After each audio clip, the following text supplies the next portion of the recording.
to a union. Without a strong base of members, unions cannot effectively bargain for better compensation and are instead trying to protect what they already have, which in turn makes it harder to bring in new members. When these factors come together, unions have a much harder time going up against corporations, which have become empowered to bust unions and stop any attempts from employees to form unions in the first place. Under our current system, the rate of unionization will likely continue to drop, and workers' rights as we know them today will become a thing of the past. Don't let this discourage you, though. There is a way to empower and revitalize unions to restore them to their former glory. There is a grassroots campaign happening right now in the United States that is working tirelessly to empower the working class instead of taking money and advice from corporate donors or the billionaire class. There's a grassroots movement that wants to crack down on big businesses like McDonald's and Walmart for their union busting. There's a grassroots campaign that aims to help all current and future workers, those that are members of unions and those that are not, by increasing the standards of living for all Americans. There's a grassroots campaign that says it's for the working class and actually means it. There's a grassroots campaign that believes in justice is not a radical idea. This campaign belongs to none other than Senator Bernie Sanders.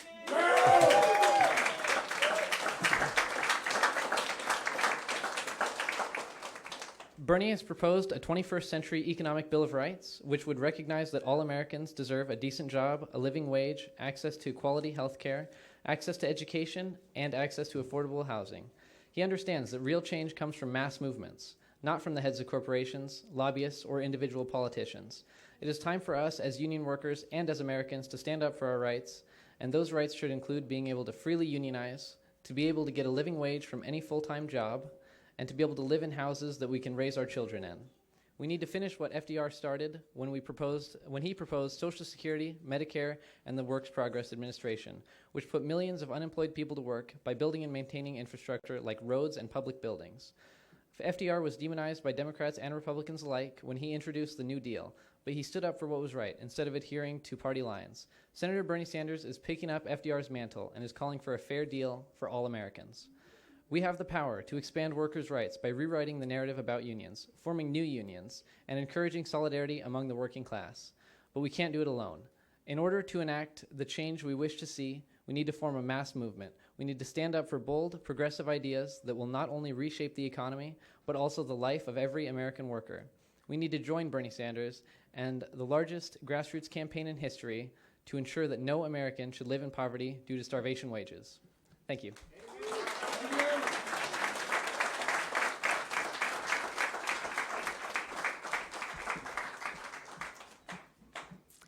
Hello, I'm Deborah Marlin from Creston, Iowa. I've been a small business owner for 18 years and previously a registered nurse.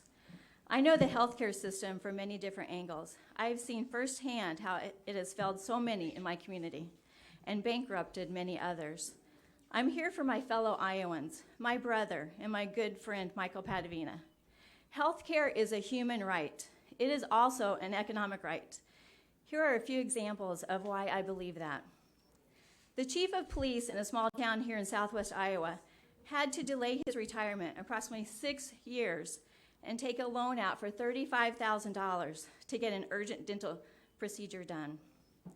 David, a community member who's fighting cancer, needed critical dental work done and didn't have the finances to do that. After delaying dental care, part of his jawbone had to be removed, and he also had to delay his cancer treatments until his dental care was complete. Gail, a mid-50s gentleman who suffered a stroke, had to fight to get on disability to get health coverage. Though he can hardly verbalize his words, and he has residual disability from the stroke. This week, he went to go get a simple shingles vaccine, but that's not covered on disability, though it is covered on most private insurances. For years, I've seen the injustices of the healthcare system, especially for single adults, such as when my twin became sick from viral encephalitis. I could tell you of many injustices through his journey. He was lucky to survive only to be in a healthcare system where he could not get a brain biopsy because he didn't have the right insurance. He committed suicide a few weeks after our 45th birthday. We have a broken, inconsistent healthcare system. Amen.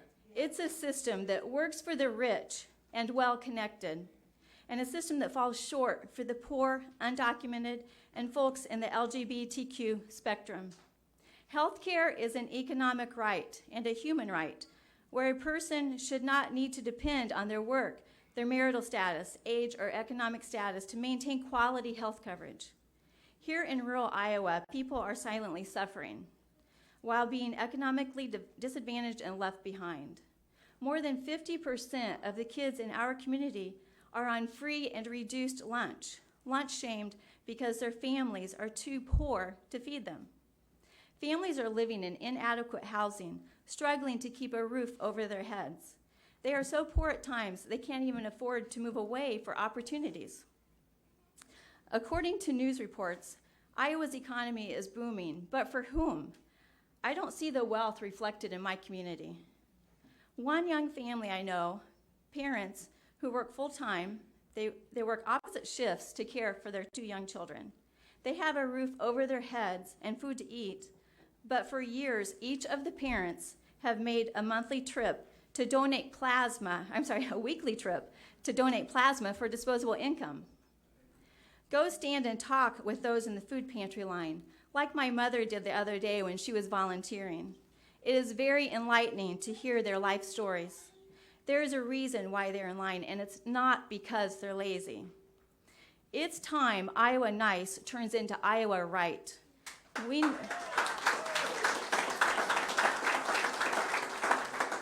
need to stand up and do what's right for all people.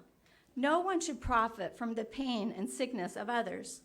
We as a nation need to stand up and reject the greed of the for-profit healthcare system, the for-profit prisons, and the Wall Street speculators. We need a president with the moral compass unchanging and unyielding to the pressures of the executive office. We need a fighter. We need someone who will give a damn about working families and the working poor right here in Iowa. Yeah.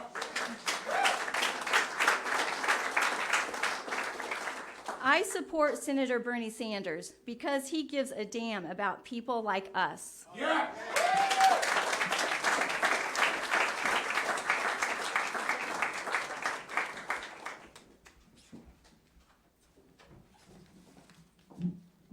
Hello, everyone. My name is Sue Bethke.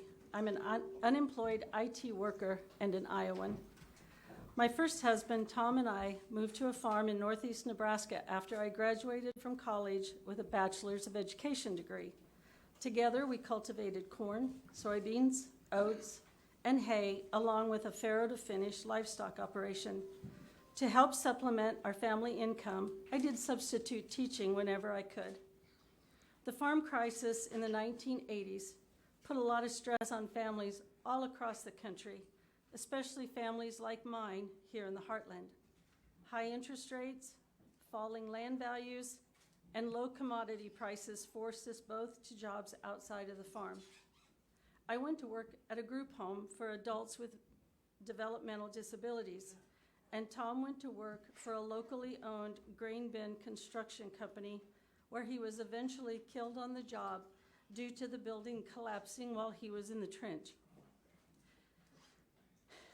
It took me 2 years to settle the outstanding bills and debts for the estate, with the exception of the Farmers Home Administration, the government lender of last resort, which held a second mortgage on a quarter of the farm ground we were purchasing. I signed over all the land and our home to the mortgage holders. I moved to Iowa to attend Indian Hills Community College. I graduated with a degree in computer programming. Recruiters came from many companies. I chose to accept the offer from the Principal Financial Group in Des Moines because of their reputation and the recruiter's assurance that the company never laid anyone off, not even during the Great Depression. I was notified by the U.S. government of their intention to start collection action regarding the $30,000 in farmer's home loan remaining on Tom's estate. After consulting with an attorney, I filed bankruptcy. In January of 2011, I was laid off from the principal due to my position being eliminated when the office was closed. I was 55 and concluding treatment for breast cancer.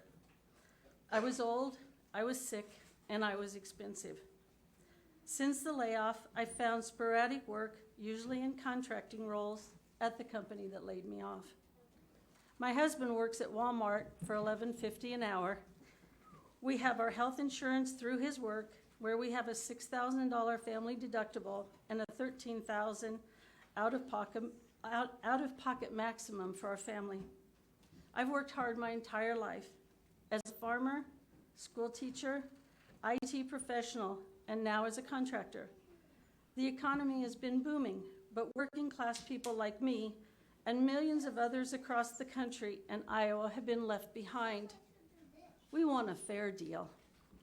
And now it's my privilege to introduce the next President of the United States, Senator Bernie Sanders. Give it up.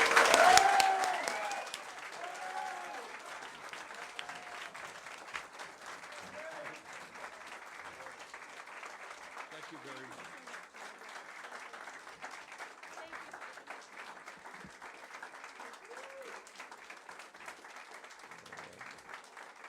Thank you all. Everybody know Jane? Okay, thank you.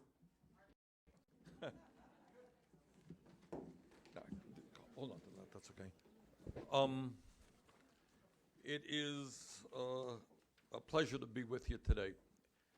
I come, as you know, from one of the most rural states in the United States. And in Vermont, we have done town meetings in towns of even fewer people than Orient. But it does look like we have most of Orient with us today, and I thank you all for coming out. And I'm also honored to be here at Henry Wallace's birthplace. I think in Iowa, you know Henry Wallace. I'm not sure that the American people do. I think he's a political figure, one of the giants of the mid-20th century, who has kind of been pushed out of national political discussion. But you should be very proud of somebody who is many, many years ahead of his time. Okay. And where's John? John Nichols here? There's John. John is a writer for The Nation and a good friend. And John was just telling me, and I didn't know this, that one of the reasons Wallace was not renominated in 1944 was because of his opposition to racism, and that the segregationists in the Democratic Party did not want him around. So his values speak well to the values of Iowa, and I want to thank the folks here for allowing us to use this beautiful, beautiful facility. What I want to do today, I'm going to speak for a little while, and then we'll open it up for discussion. And I'll ask you questions, and you ask me questions, and we'll go from there. And I want to begin by thanking the people of Iowa. Because when I came here 4 years ago, many of the ideas that I talked about at that point seemed very, very radical and kind of extreme. Well, it turned out that they were not so radical or extreme for the people of Iowa. We did very, very well in the caucuses. And by the way, we intend to win the caucus this time.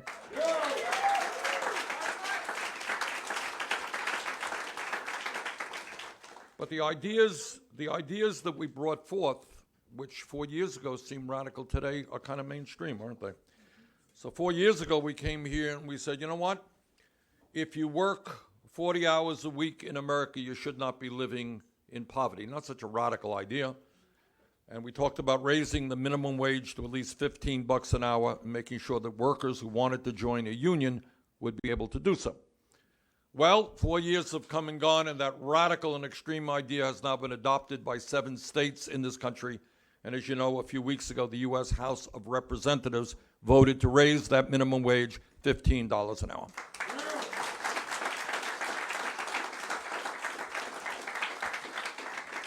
4 years ago, I introduced an idea, which again, at that point seemed very radical. I said, look, the world is changing, the economy is changing, technology is changing, and the idea of a K through 12 educational system, free public education, was great, but the world is changing. We have to expand that idea. Everybody here knows that if our kids are going to make it into the middle class, in most instances, they need a higher education, okay? And what we said 4 years ago is we have got to make public colleges and universities tuition free. Well, And that idea was attacked by editorial pages all over America, too radical, too extreme, can't happen. Well, 4 years have come and gone, and in California, in New York State, in Tennessee, in places all over this country, there is major movement toward making public colleges and universities tuition free. And I'm happy to say that New York University School of Medicine has said that they will be tuition free so that our doctors don't have to graduate with $300,000-$400,000 in debt. We're making progress on that issue.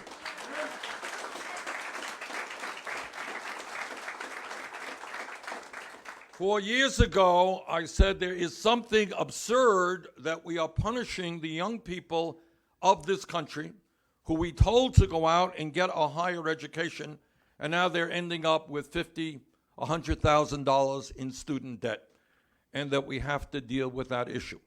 And once again, I was told, wow, you can't do that. That's too radical an idea. Today, all over the country, that is exactly what people are talking about. And in my view, we should cancel all student debt in this country. And once again, that idea of canceling all student debt is met with a continuous pattern of opposition from the entire establishment. How can you do that? Well, I'll tell you how we can do that and why we should do it. Turns out that the younger generation today, for the first time in the modern history of America, will have a lower standard of living than their parents. Got that?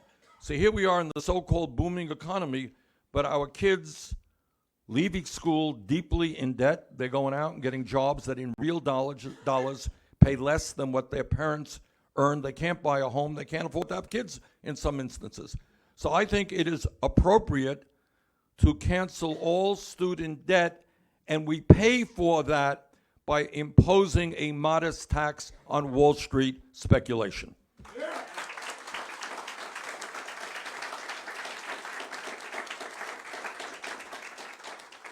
Four years ago, I was asked at a national debate, televised debate, what the major foreign policy crisis facing our country was.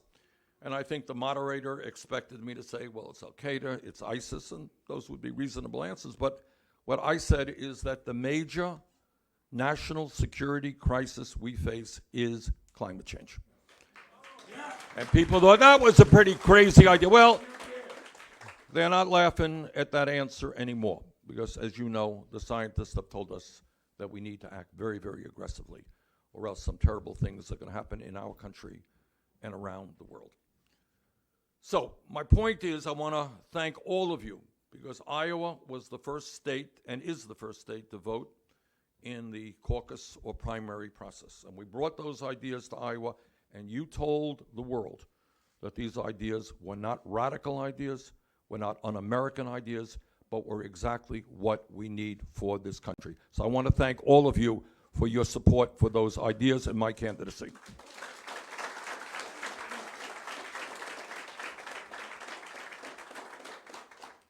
So today, 4 years have come and gone, and this is where we are as a nation. And it is important for us to think outside of the box. I think main point that I want to make to everybody is that the only time real change takes place, and I mean real change, is when we change political consciousness in this country, that we don't necessarily say what appeared on television yesterday, that we think things through ourselves, that each one of us goes into our own hearts and our own minds and says, what is going on in America today? So let me just tell you what I think. Then I'm going to ask you what you think. And I don't want you to tell me, what you think I believe. I want you to tell me, what's in your own hearts. So we start off with an issue that is talked about very, very rarely. And in all humility, I think if I had not pushed this issue, it would probably not be talked about at all. And that is from a moral and economic perspective. How do we feel that in America today we have 3 people owning more wealth than the bottom half of the American society? 3 people. How do we feel that the top 1% owns more wealth than the bottom 92%? How do we feel that in a time when in Iowa and in Vermont And all over this country, you got working people who are forced to work 2 or 3 jobs, work 50, 60, 70 hours a week. 49% of all of the new income coming in goes to the top 1%. Now, I want you to think about 2 things. I want you to think about the economic impact of that, the morality of that, and maybe the more important question is, why don't we discuss that? Why don't we discuss that? And, think about that. Maybe we can discuss that in a moment. And then when you talk about income and wealth inequality, you also talk about you have to think about a corrupt political system. And what does that mean? What it means is that these folks who have many, many billions of dollars do not put their money under the mattress. What they do in order to perpetuate their wealth and their power is they spend that money on the political process. And as a result of this disastrous Citizens United Supreme Court decision, billionaires can now spend hundreds and hundreds of millions of dollars to elect candidates who represent the wealthy and the powerful and not you. And that's called a corrupt political system. So what you got here is economically an incredibly grotesque and unfair distribution of wealth and income. Politically, you got billionaires buying election who want to perpetuate the system. And let me give you some concrete examples of what that means. 4 years ago when I came to Iowa, I said that, maybe, just maybe, the United States of America should be doing what every other major country on earth does, and that is to guarantee health care to all people as a human right.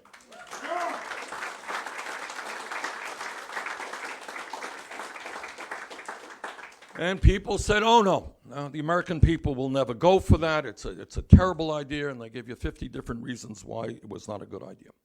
Well, guess what's happened? 4 years, come and gone. Poll after poll after poll tells us the American people now support a Medicare for all single-payer program. And I want you to think about this for a moment, and that is, how does it happen that we have a healthcare system today where 87 million Americans are uninsured or underinsured? What do I mean by underinsured? Help me out here. What does it mean to be underinsured? Your coverage is crap. That is one way of phrasing it. Okay, what does that mean, your coverage is crap? What? Exactly. All right. Anybody here? And again, talk to me about your deductibles. What are the deductibles that some of you are dealing with as a family? Anyone want to talk about that? Okay. Well, there are many Americans who have deductibles of $3,000, $4,000, $5,000, $7,000 a year or more. So if you don't have a lot of money and you got a deductible of $5,000, what happens when you get sick? Go to the doctor. And lo and behold, we got 30,000 people in this country who die every single year because they don't go to a doctor. And then if you have a health insurance program, a health insurance policy that is crap, and God forbid you end up in the hospital, and you run up a bill of a few $100,000, what happens to you then? That's right. That's exactly right. 500,000 people a year in the United States of America go bankrupt because of medical bills. See, now we don't talk about these issues. So let's look at the healthcare system. 87 million people, uninsured or underinsured, can't go to the doctor when they should. 30,000 die.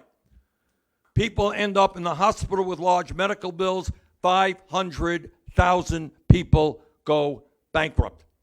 In terms of prescription drugs, which is obviously an integral part of healthcare today, 1 out of 5 Americans who get a prescription from their doctor because they are sick cannot afford to fill that prescription. Some of you may have noted that 2 weeks ago today, actually it was a Sunday, I went from Detroit to Windsor, Ontario, with a group of diabetics from the Midwest. And the point that I wanted to make is that the cost of insulin, which 7.5 million diabetics use in this country, is outrageously high in America. We went to Windsor, Ontario. Anyone know the differential? What people paid by going to Canada? What was it? Exactly. It was 1/10 the price. Can you imagine? Insulin is oxygen for diabetics. This is what they need to stay alive. And what I learned on that trip, which I had not known, is that 1 out of 4 people who use insulin in America, about 7.5 million people do, are rationing their insulin. There was a young man on the trip, guy was a football player, had been a football player. He chose not to tell his parents that he was rationing insulin because they were already spending so much money, and he felt guilty about it. Can you imagine? And he became sick. And that's what happens when you ration insulin. In fact, there are people who are dying in America because they cannot afford the insulin they need. But it is not just insulin. You name the drug, and it is less expensive not only in Canada, but in countries all over the world. So you got a healthcare system and a pharmaceutical industry. What is the function of those industries? Who wants to help me out here? To make money. So at a time when so many people are uninsured or underinsured, when we pay the highest prices in the world for prescription drugs, that's the bad news about the system. Let me give you the good news from the healthcare industry's perspective. The good news is that the profits of the insurance companies are soaring, and last year the top 5 companies made $23 billion in profit. Last year, the top 10 drug companies in America made $69 billion in profit. A year, 1 year. All right. So you have a system whose function is not complicated. The function of the current system is to make huge profits for the drug companies and the insurance companies, to pay out incredible compensation packages for the CEOs of those companies. That's its function. And it is, in fact, working very well for the industry. Together, made $100 billion in profit last year, while so many of our people are uninsured, underinsured, or can't afford prescription drugs.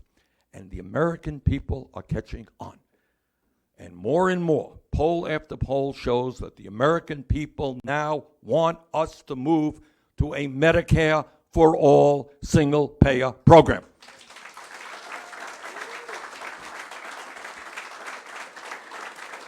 Now, it is impossible, in my view, for anybody to defend the dysfunctionality of the current system. We are spending, once again, twice as much per capita on health care as do the people of other industrialized countries, Canada, etc. And yet so many people are uninsured or underinsured. So what is the problem? Why haven't we moved to a more rational healthcare system? And I'll tell you what the problem is, and you all know what the problem is. The problem is that in an industry that made $100 billion last year in profits, they will do everything they possibly can to protect those profits.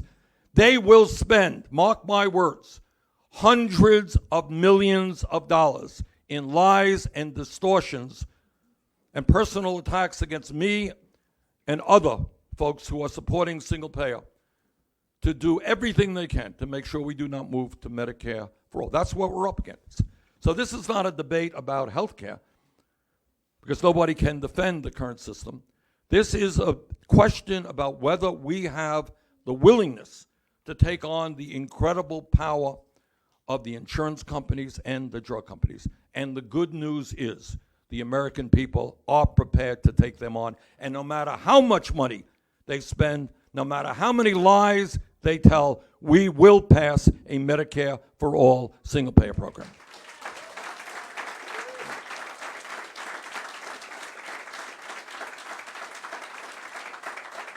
Now, what I'm told by my opponents and by the industry and by editorial writers, everybody in the world, is, look, this is you really can't, this is too big.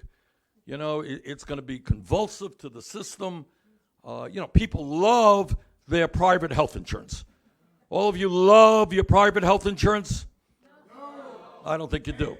What people love, in many cases, if you got a good doctor, you love your doctor. If you had a good experience in a hospital, you appreciate that experience. You may like the clinic you're going to. You like the people who are providing health care to you if they're doing a good job. But insurance, and they get confused about it. Every single year, 50 million people change their private insurance. How does that happen? You leave your job, you get a new job. Guess what? You got a new insurance program. You quit your job. You don't have any insurance. You go into Medicaid. It's a new insurance program. Your employer changes your health insurance plan.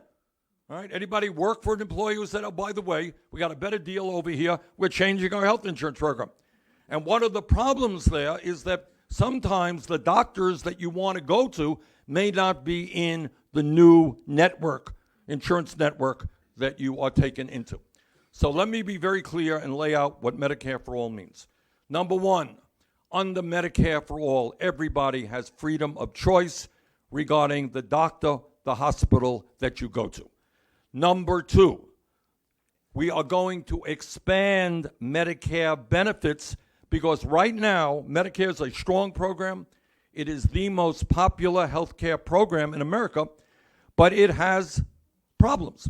And the problems are, if you are a senior, it does not cover dental care, it does not cover hearing aids, and it does not cover eyeglasses. And those are expensive needs for seniors. We expand Medicare to cover dental care, hearing aids, and eyeglasses. All right?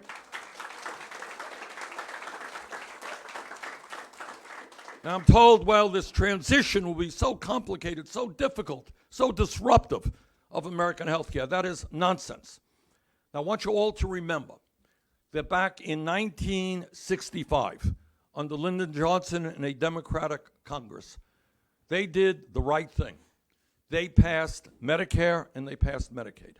So they had to develop an entirely new program. And by the way, what we have learned since is the Johnson administration hoped to expand Medicare for seniors to the whole population, which is what we are trying to do right now. Now, they did this in 1965 with nowhere near the technology that we have right now. So out of nowhere, in the first year, they signed up 19 million senior citizens into Medicare. All that we are trying to do in the year 2020 is over a 4-year period expand Medicare. First year, we lower Medicare eligibility, which is now at 65, down to 55. Do you know any folks who are 60, 62 who would love to get into Medicare today? Yeah, well, there's one right there. All over the country. People can't wait till they're eligible. Well, the first year we do two things. We lower it to 55. Millions of people are finally going to be able to get into Medicare. And second of all, we expand benefits and we cover all of the children. Second year, we go from 55 down to 45. Third year, 45 down to 35. And fourth year, we cover every man, woman, and child in this country. This is not difficult. This is not complicated. This is not disruptive. And that is exactly what we have to do.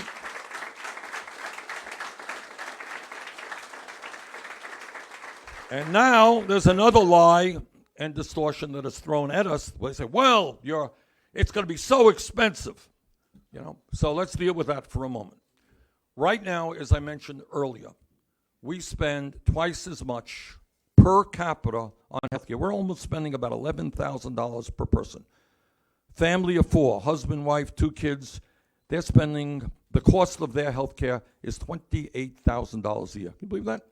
All right. So right now, you got working class people all over this country. How are they paying for healthcare? Well, they're paying premiums every month, right? They're paying $500, they're paying $1,000, whatever they're paying. Okay? And then they got large deductibles, which means that they're going to have to pay out of their own pocket, right? And they have to pay a fortune for prescription drugs, and then they got co-payments that they're paying as well. You add that up, and your average working class person is spending a hell of a lot of money for health care in this country. And under Medicare for All, the overwhelming majority of the American people will be paying less for health care than they do today, because there will not be any out-of-pocket expenses, There will no longer be deductibles. There will no longer be co-payments. There will no longer be premiums. Oh, Bernie, this is radical. This is utopian. No, it is not. This exists in many countries around the rest of the world, including our neighbors to the north in Canada. I was up in Canada a couple of years ago, and they were very nice up there in Toronto, and I went to a hospital, and they were kind enough to take me into some rooms. And what I'll never forget, talking to doctors and patients, walk into a room, and the person said, I can't remember what they had, major surgery. And they said, look, you know, I have to spend all of my energy now trying to get well. I've had major surgery, and it's difficult, and I got to get back on my feet. But what I have here in Canada that my friends in the United States don't have is all I got to do, which is more than enough, is worry about how I get well again. I don't have to worry about the financial impact that this surgery has had on my family. What a load off of my back. Okay?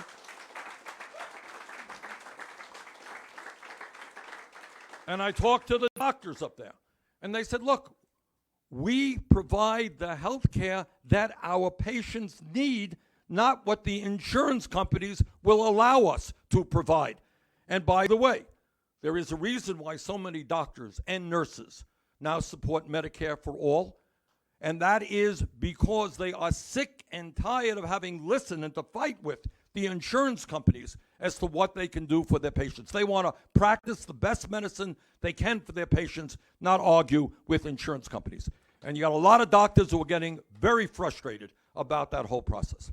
So, bottom line is, this is not a debate over healthcare policy. A Medicare for all system which guarantees health care to all people, which saves the vast majority of the American people substantial sums on their bill, which provides comprehensive care for all of your health care needs. No one can argue rationally that the current system is better than that. What the real argument is about is an understanding that over the last several decades, the healthcare industry has spent billions of dollars on lobbying and campaign contributions. And the question is, can we take them on? They're going to be bombarding the airwaves with 30-second ads. They'll have lobbyists all over Washington. Drug companies will be intimidating the American people.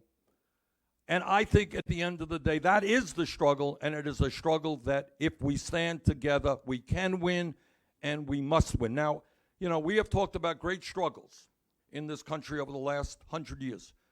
100 years ago today, women did not have the right to vote. Women stood up and fought back. 100 years ago, we didn't have strong trade unions in this country. Workers came together, stood up, and fought back. 100 years ago, we had segregation and racism, rampant racism all over this country. African Americans and their white allies came together, stood up, and fought back. Gay community stood up and fought back. And right now, when you talk about human rights, I happen to believe that the right to go to a doctor when you're sick, the right not to die, the right to be able to afford the prescription drugs you need, the right not to go bankrupt, that is a human right. And that is the struggle of the moment. And if we stand together, we're going to win that struggle.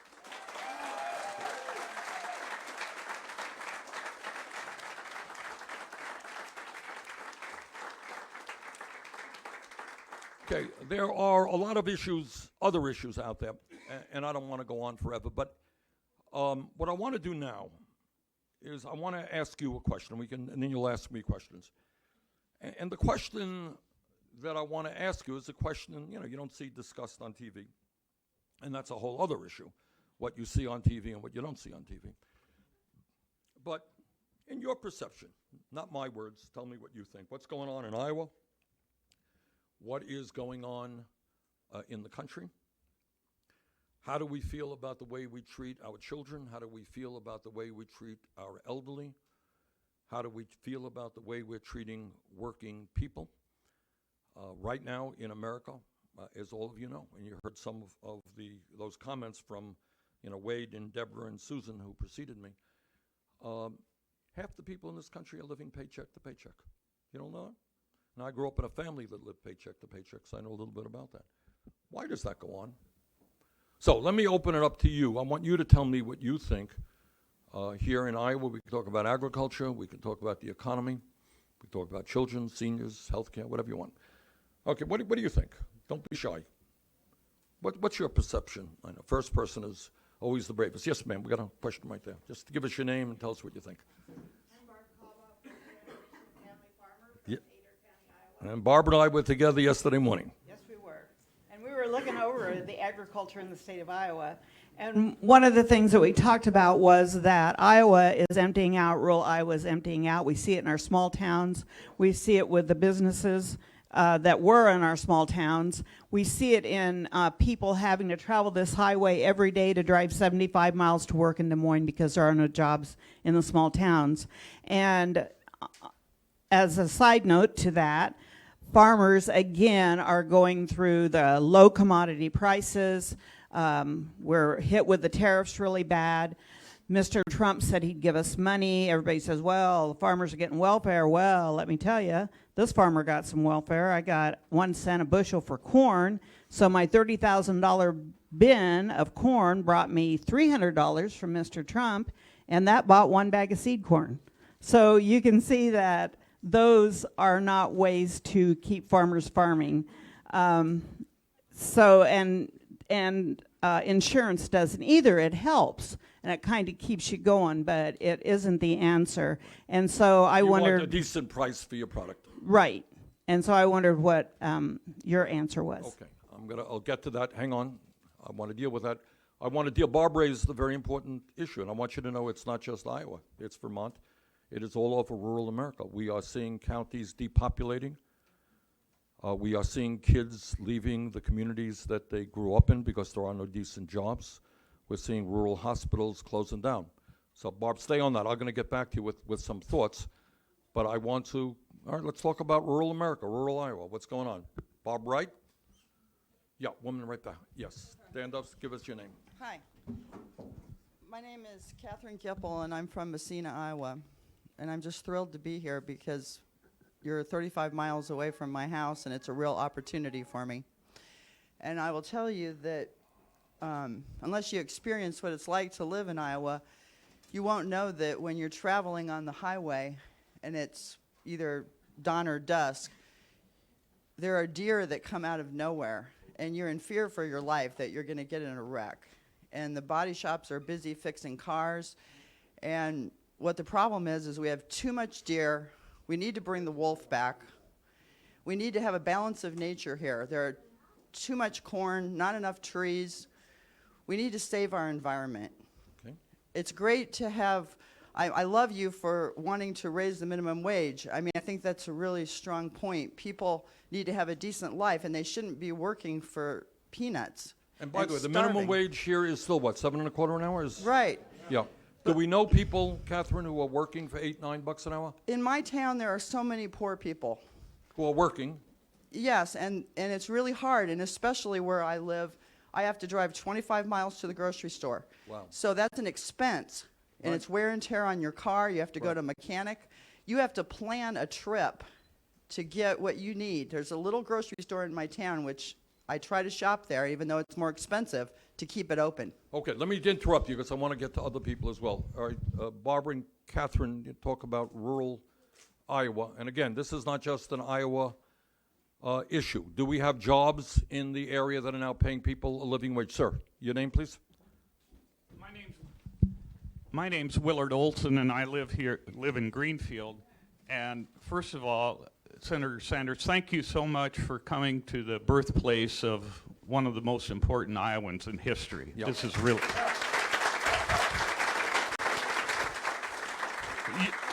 You've honored us by making that choice. My question goes back to the health insurance issue that you just explained so well. And now I understand the Medicare for all, and I really didn't. And your explanation was excellent. Okay. My concern is that I just read in the Monmouth poll that polled Iowa Democrats, and in that poll revealed that 75% of Iowa Democrats did not favor Medicare for all. That's what that poll said to me. Well, And 56% suggested that they wanted Medicare with a private option. Yep. Now, if it's not resonating, I get it, and you've done a great job. How do we Let me get just that say message this. Don't across? put all your faith in that particular poll, which was wrong in many respects, by the way. All right, it's way out of touch with what other polls are showing us. I will show you poll after poll after poll where a majority of the American people, an overwhelming majority of Democrats, support Medicare for all. So don't worry about that poll. That poll is, I think, not one of the best done polls. But the answer is, and the reason I think the industry is getting so nervous is because more and more people understand that Medicare is a good program. It is a popular program. And what the American people want to do is expand it to people who are under 65. And that's what we do over a 4-year period. And that is exactly what the polls show. And I'm going to run on Medicare for all. And you know what? I'm going to win. Okay. Ma'am, right there. Yep. Just give us your name, please. The mic is on its way. My name is Marcia Mazur, and I am Jess's mother, just anyway, but I just wanted to say that I have an issue with factory farms and in the environment, and I know Barb is a big fighter for that as well, and we don't want to see more factory farms. We don't want our water any worse. We want it better, and our water is terrible. Okay. Let me just combine your question with Bob's. All right, let me just respond. All right, I'm going to ask you a question, then I'll respond. How bad is you got water problems around here? Yes.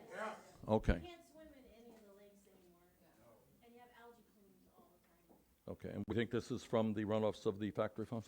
Yeah. Okay. Okay, right. Yeah. Okay. Look, I believe that for a start, we certainly need a moratorium on factory farms. That is not, I think. And I'll tell you what else I think we need.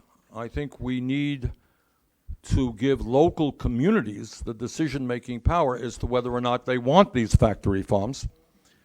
And I think also that as a nation, what we have got to do is end the kinds of corporate conglomeration that we are seeing in agribusiness, where a small number of corporations control whether it is poultry, whether it is pork, whether it is beef, whatever it may be. And we need an attorney general who understands antitrust law, which protects consumers and farmers. Farmers need a decent product. And the other thing that we need to do is in Washington, as all of you know, the significantly high percentage of federal subsidies do not go to help family-based agriculture, but they go to help corporate-based agriculture. And that has got to be changed fundamentally. I live in a state of Vermont, and it breaks my heart and the heart of the people of Vermont, where every week we see another family farmer go out of business. We're mostly dairy in Vermont. People whose families have owned that farms for generations. People have lived good lives on those farms. So the issue that we have to deal with right now is how do we protect family-based agriculture? What do we do to do that? How do we say no to factory farming, which has done so much harm to our environment, to our air? People are living in communities where it's hard to breathe the air because it smells so badly, where our water is being polluted, and where, in fact, as property values are going down because people don't want to live in those communities anymore. So I think we have to stand up to agribusiness. We have to stand up to factory-based agriculture. And we got to put our heads together and figure out how we can rebuild family-based agriculture and keep our kids, those who want it, on the farm where they're earning a decent living. That's the challenge that we face. Okay. Sir. Yeah. Let's get you a mic there, sir. Yes, Daniel Turner. Daniel in ancient Hebrew means God is judge. And my wife's name is Deborah, and ancient Hebrew that means honeybee. And she's my real honeybee because you know how important honeybees are to survival on the planet. And yes, and I often say equal pay for men and women. Let's lower men's wages. And that No, I would think we want to raise women's wages. But yeah, but don't you see what I'm getting at? What I'm getting at is it wakes people up and I see. I couldn't get by on lumber. But what I wanted to say in 1937, I saw when I was a little kid in 1937. I wasn't, but I mean in the early 50s, and I wasn't scared of communism and all this and that because I didn't think it would work, you know. And but I was scared, you know, Hitler. How did he get in? You know, in 1930, I saw this movie that was in 1937, and you had to listen to the radio to hear Hitler talking. And if you listen to any other station, you could get put in a prison camp. And it's all about the media, and you know, think outside the box. And we're getting a lot of biased information. I think a little bit of socialism down at the bottom, not going to communism, but okay, from a Christian point of view, Jesus said, "As you've done unto the least of these, you've done unto me." Okay, so it balances all. I'm not talking religion. I'm talking about equality. Right. And the point being that we got to be careful because there's so much baloney news coming on. That's right. And Okay. We need to search out the truth because it's killing us. I'm going to stop you there for a second. You raised an issue. I want to get there. Okay, you raised a good issue. All right, tell me about your first name is Daniel. Daniel.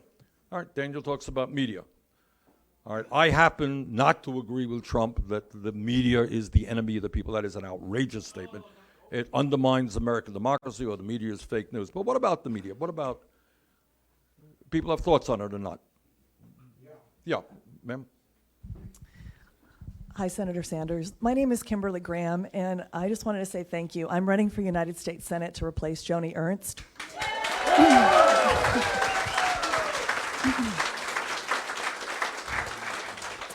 And I just want to thank you because for all the years that you have stood up for what's right, you have made it possible for people like me to stand up on our principles and run on a truly progressive platform. So thank you. Thank you. Okay. A word on media in general, sir. Yeah, Bernie, I'd like to, if you don't mind, ask you to propose an amendment because I'm sick and tired of you being left out of the polls and all this little innuendo, backstabs, and jabs from all the talking heads on all channels, progressive channels, all of them, because they're corporations. And what I would like you to do is to propose an amendment to take the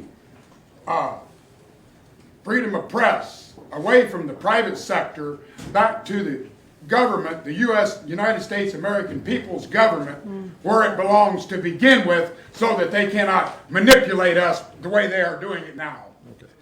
Well, I don't know that I'll support that amendment. But, all right, I'll tell you why. I mean, we got to be careful. We have a authoritarian type president right now who does not believe in our Constitution, who is trying to intimidate the media and so forth and so on. That's not what we do. But I think what we have to be concerned about in terms of media is that you have a small number of very, very large corporate interests who control a lot of what the people in this country see, hear, and read. Yeah, and you know, they have their agenda. That's what they are. That's right. And so, you know, I think what we are trying to do in our campaign is to, and I hope people go to our social media. We are very active on social media, and we try to speak directly to the American people because sometimes we have a very hard time getting through the corporate media. That's the national media. I must say that I find local media, you know, much more straightforward about it. You talk about things and they often print it, but that is not the case with national. Yeah, ma'am, right over there. Yes. Hello, I'm Teresa Arts, and I live here in Creston. A year ago yesterday, I had open heart surgery, triple bypass, and a valve replacement, and I, thank God, was on Medicare. I have never received a bill. Also, a year and a half ago, I was having trouble making payments for my insulin, and I could not find anybody to help me get my insulin. I've been a diabetic for 30 years. Luckily, my body still makes just a little bit. And I even tried the cheap stuff from Walmart, and I was allergic to it. So a year and a half ago, I went off insulin. Oh, my God. It's a real struggle to keep my blood sugars down. I pretty much live on salads. But I want to know how we can combat Big Pharma. Okay, I'll tell you exactly. for a start. I mean, here you have an example. I'm sorry, your first name is, ma'am? Teresa? All right. We don't have to go any further than just listen to Teresa. This is a woman, first of all, had a good experience, if you like. Heart surgery is not particularly a good experience. But at least you didn't get a bill, right? Because of what Medicare is about. And that's what I want to see for every person in this country. But on the other hand, what Teresa tells us, and this is unbelievable, you are living in the wealthiest country in the history of the world. Teresa stands up and tells us she has diabetes and she cannot afford the insulin which she desperately needs. And the answer is, as I mentioned a moment ago, 7.5 million people in this country use insulin. 1/4 of the people are rationing insulin, which is detrimental to their health. And we pay 10 times more than the Canadians do for the insulin that people use. So how do you deal with this? Well, first of all, on the Medicare for all, nobody will be paying more than $200. There'll be a cap on prescription drug costs of $200 a year. Now, how do we do that? Because we will lower prescription drug prices in this country, and you do that through a number of ways. What the Canadians do, which is pretty good, and they're improving their system, what they do is they look at the average that other countries are paying, and they say to the drug companies, sorry, you can't pay any more in Canada. We've got to do the same. So if insulin around the world is sold for 1/10 of the price that it's sold in the United States, that's what it will be sold here. Number two, you have Medicare. Finally, we will have Medicare for all, negotiating drug prices with the industry, not allowing them to do what they currently do, which is charge us any price in the world. Thirdly, we will allow pharmacists and prescription drug distributors to re-import medicine from Canada that's FDA approved right into this country, which will substantially lower prices. So we lower prices, and then we have a cap of $200 under Medicare for all that anyone can spend for prescription drugs. That's how we deal with that issue. Okay, a few more questions. Sir.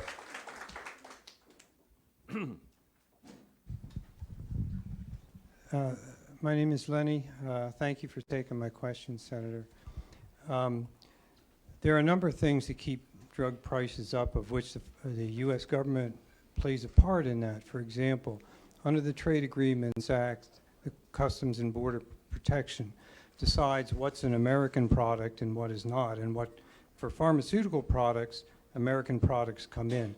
The rule that they use to interpret that, where they place an emphasis on the origin of the API, the active pharmaceutical ingredient, artificially reduces competition and inflates prices. There is something that could be done without congressional act. It's not statutory, it's not regulatory. It could be done simply by shining a spotlight on it. One more thing. When the U.S. government buys pharmaceuticals, sometimes what they do is they'll award a contract to a repackager like Golden State, in which the NDC, the National Drug Code of the manufacturer, becomes invisible because the repackager puts on a new NDC. So the repackager can actually sell that NDC at a higher price than the former one. So there's a number of things. I'd be glad to provide information to your staff. Appreciate it. Thank you very much. Give me a few minutes or a second. Okay. Thank you. Okay, let's take a couple of more questions. I see a gentleman way in the back there. Let's get a mic. Thank you for coming to Iowa. My question is this. I'm part of the generation that really has been defined by the Great Recession in terms of entering the job market. Tons of job instability, a lot of contractual positions, which I think the previous speaker or one of the previous speakers commented on. Since then I've returned to grad school to complete my master's, so I totally support your progressive policies in terms of wiping out student debt, making school and university much more affordable and accessible for everyone. My concern is getting this through the Senate, which is controlled by McConnell. And he has vowed to make the Senate a legislative graveyard for any progressive policies. Any comments or responses about that? Okay. Thank you. Well, two things. I'm going to do everything I can to make sure that Mitch McConnell is not the majority leader in the United States Senate.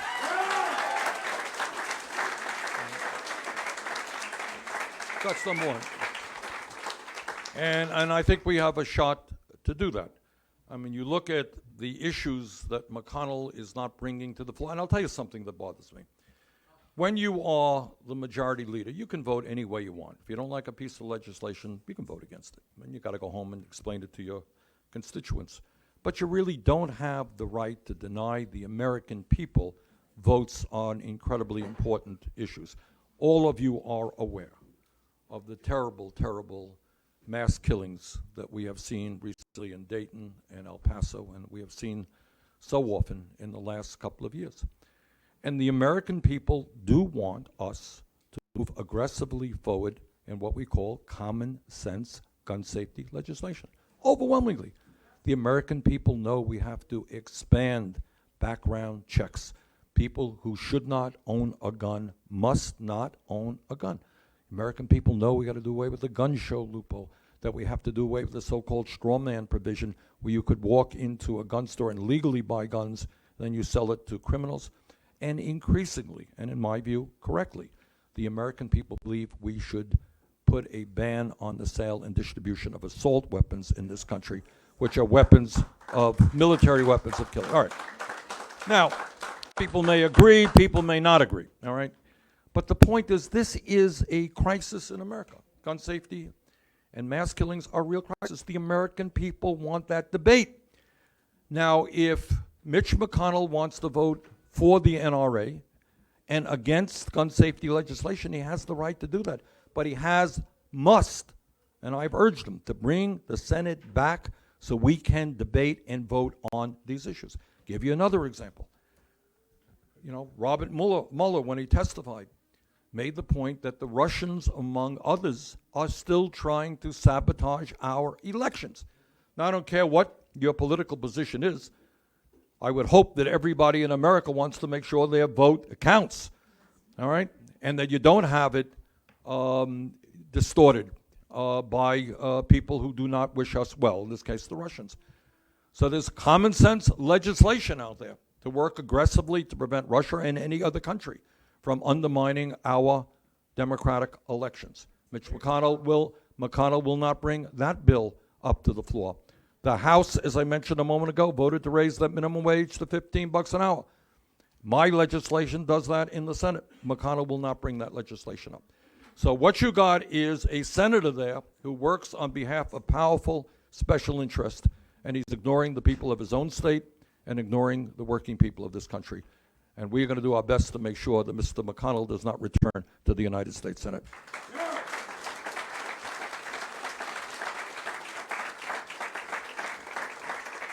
Okay, see a question right here. Yes. Okay, maybe one question after that. Yeah. I'm Diane Huffman. Diane, hold that mic right to your mouth. I'm Diane Huffman from Creston, Iowa. My father's 101 years old with dementia. He's a World War II vet. He worked hard his whole life, 6 days a week, until he retired. He thought he was in good shape. Now he's in memory care at a cost of $7,000 a month, $250 a day. We just paid another $700 on top of that for teeth, which he still eats, you know. In a year, he'll have gone through everything he saved. We have been told that 2 months before the end that we should get a hold of the government for I think Title 19 is what it's called. And I tell you, I'm thankful he has dementia, because this would just kill him to think he would need to go, he would call it welfare. And so I just wanted to, I know there's people here close to this. All right. Diane, is that your name? Okay, I want to correct you on one thing, Diane. Okay, please hear me. You used the word welfare. All right, let me finish. Here is a man who fought in World War II. Yeah? So he put his life on the line and he suffered to protect the American people. All right, whatever he gets, it's not welfare. This, and we got to get, and I know in Vermont many people feel this way. In a democratic, civilized society, what we want to do and must do is protect vulnerable people. If your dad is 101 years of age, he is vulnerable. It is, don't use the word disparagement. Medicare is not welfare. You pay into it. Social Security is not welfare. All right? This is what you are entitled to as an American citizen. And for somebody who helped defend this country, he is more entitled to it than anybody else. So I don't...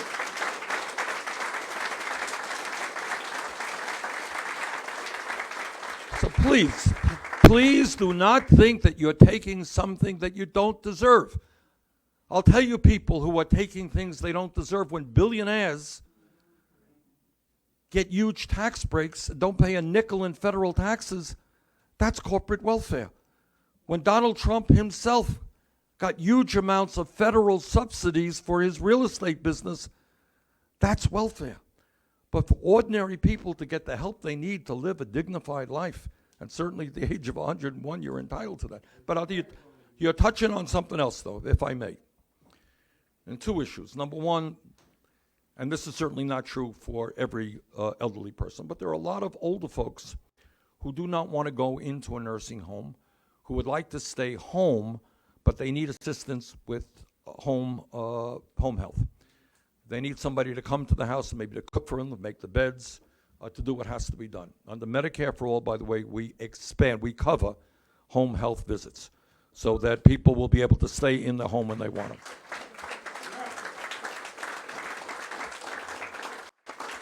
Now, the other issue I think that Diane, if I understand it correctly, is talking about, this is another very serious issue in this country. Nursing home care is very expensive, correct? Okay. And what goes on right now is a significant, I think it's 2/3, don't quote me, a significant percentage of people in nursing homes have that care paid for through Medicaid. But in order to get Medicaid, maybe this is what you were talking about, you have to deplete your life savings. That's right. So here you have somebody who's worked, in this case, his whole life, wants to leave a little bit of money maybe to his kids and his family. But to get into a nursing home and get Medicaid, you have to deplete much of your life savings. And I think that's wrong. And I think that's an issue we have to deal with. It is a real tragedy. I think this is what you're expressing. And you're saying that you're happy that he doesn't even understand what's going on. But people should not have to, they work their whole lives, they want to leave a little something for their kids. They should not have to deplete all of their savings. So that's an issue we got to work on. Right. Yeah. All right, let me do this.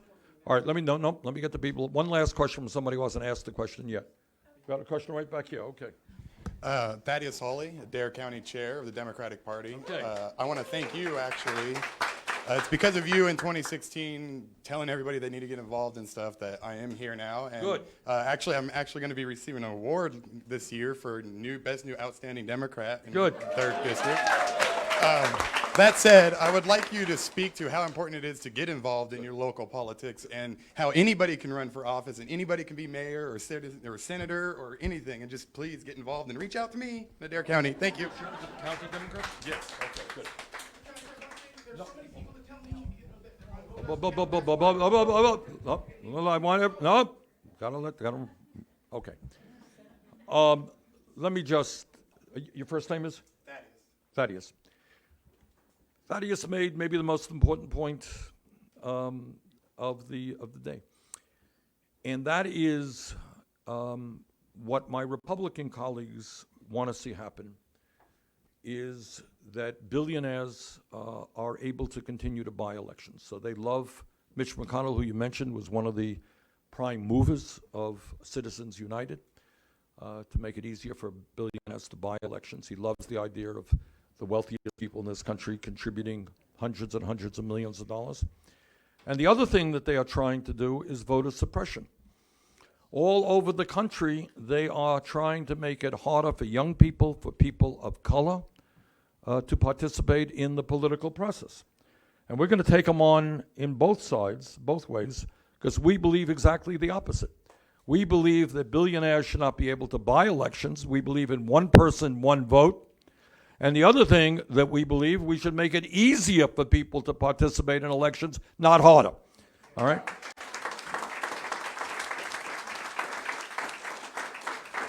Now, the way we are going to beat Donald Trump, and this is, I think, Thaddeus's point, is they have endless supplies of money, and they're going to work on voter suppression. The way we win is when ordinary people understand that for the future of their own lives and the future of this country and the future of the planet, you cannot sit it out.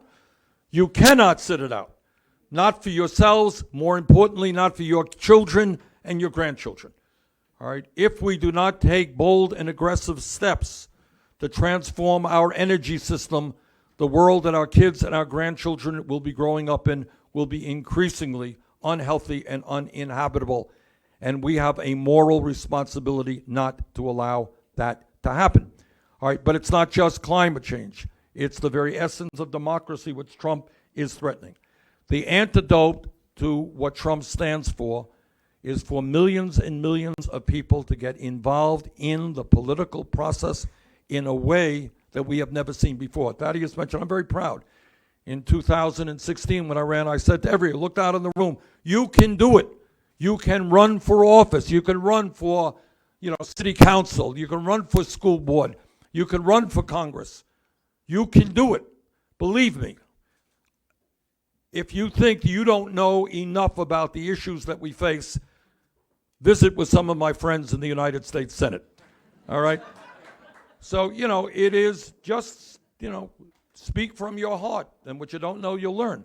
But we cannot be intimidated from running for office, and we certainly cannot be intimidated from voting and getting involved in every way. All right, on that note, let me thank you. It was a great turnout in such a small town, and I so much appreciate all of you being here. And let me just, as Thaddeus just said, let us all get involved in the political process.